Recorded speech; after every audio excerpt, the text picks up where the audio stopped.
News every 15 minutes, weather every 10, and sports twice an hour. Newstalk, KGVO, AM 1290 and 101.5 FM. You're listening to Montana Morning with Peter Christian. A 2-alarm fire called on Paddy Creek Drive here in Missoula. Fire department and emergency vehicles currently responding. Good morning, everyone. It's Montana Morning. It is Thursday, March 31st, 2016.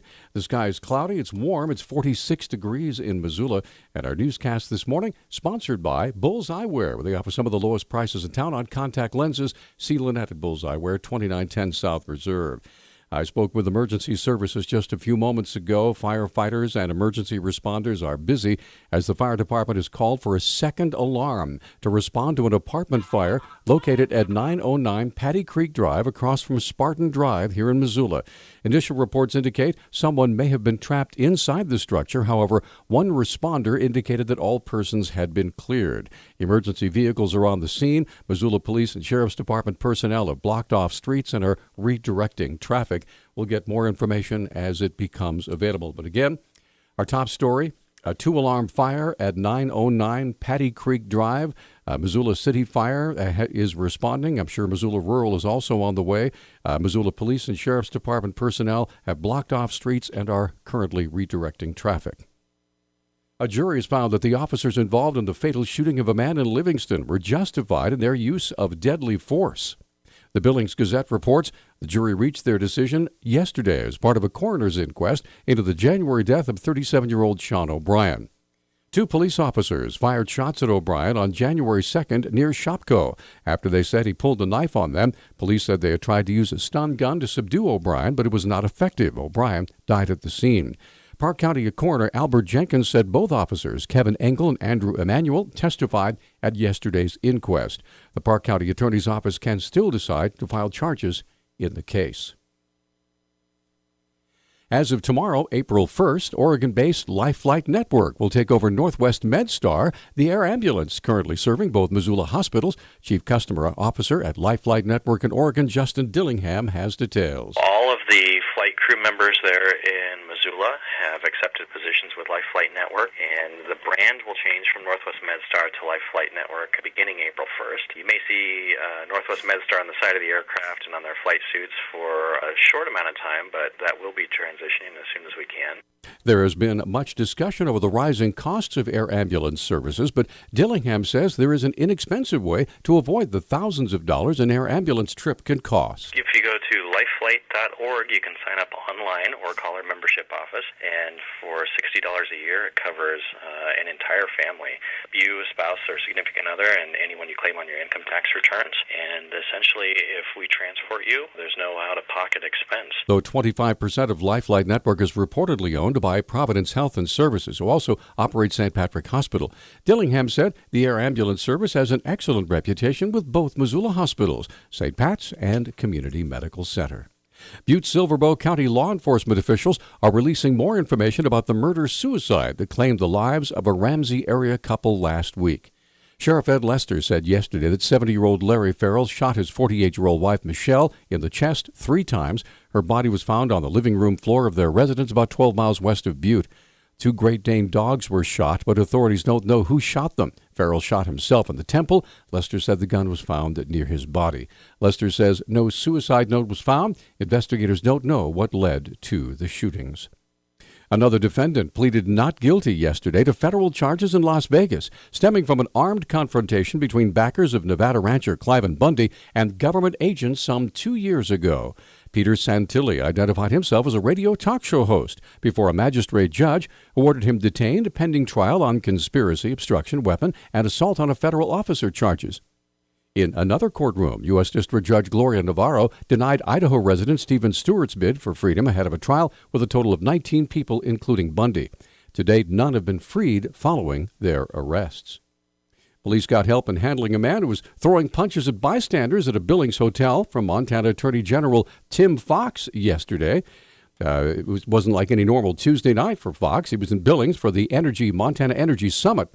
when an unexpected fire alarm went off at his hotel room. About midnight, John Barnes with the Attorney General's office said Fox and others went outside per the evacuation plan and ran into a little bit of a problem. Somebody else from the hotel, I'm thinking it was from the bar, also exited, and this person was heavily intoxicated, and the building's PD has indicated that this guy had been refused service for more drinks in the bar. So he was pretty upset. He was looking for someone to take his anger out on, and he picked one of the closest bystanders there who was outside the hotel. Barnes said Fox and others stepped in to defend the bystander, but not without a struggle. We're able to subdue this guy and flip him and get him on the ground and hold him until law enforcement came, and the intoxicated man did cold-cocked him in the face, but it wasn't too bad, no bruising or anything like that. And then law enforcement came and arrested him. It was an interesting event, not what anybody had planned. Barnes said Fox has healed up okay with a little ice, and the man remained in jail overnight. That's good news. Ted Cruz's presidential campaign is trying to knock Republican opponent John Kasich out of Montana's June 7 primary by questioning the signatures the Ohio governor's campaign submitted to qualify for the ballot. The Cruz campaign asserts that Kasich's petition to be placed on the ballot contains signatures with invalid notaries, improper dates, mismatched phone numbers, illegible names, among other potential discrepancies. The campaign hasn't officially contested the signatures by filing a lawsuit. The ballots are to be printed by mid-April. Good news for circus fans. The Western Montana Shrine Club Circus will feature elephants and exotic animals next week for performances before the city-sponsored ban takes effect in the fall. Shrine Club Circus Chairman Dean Gilmore said circus goers will be able to enjoy the full circus experience next weekend at the Adams Center. Circus this year will be the same as it always has been. The new law doesn't go into effect until this fall.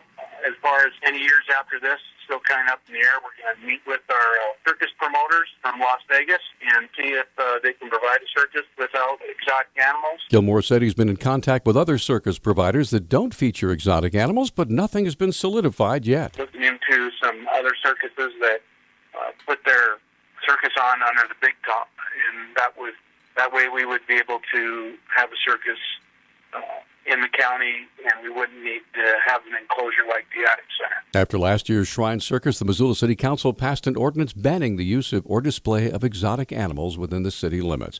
People around the world are waiting for the live broadcast of a duel that may take place here in Montana. It's not Batman versus Superman, but a flying creature of the night is involved. According to Dunroven Ranch manager Jamie Breidenbach, the live osprey cam on the ranch in Lolo's been featuring a new star. We had one of our viewers from North Carolina noticed a great horned owl and sent us an email. Refocused our camera to be more on the nest and got some really clear footage of this great horned owl. And she has come back, 3 nights in a row now, and is fluffing the nest and eating on the nest, and it appears claiming the nest for herself. The owl's been spotted every night for the past 3 days, but Harriet the osprey is expected to return to her nest soon. No one knows what will happen when the two birds collide. We're expecting Harriet, who's the female osprey that has been using this nest for several years now, to return any day now. So we are wondering what is going to happen when Harriet shows up and this great horned owl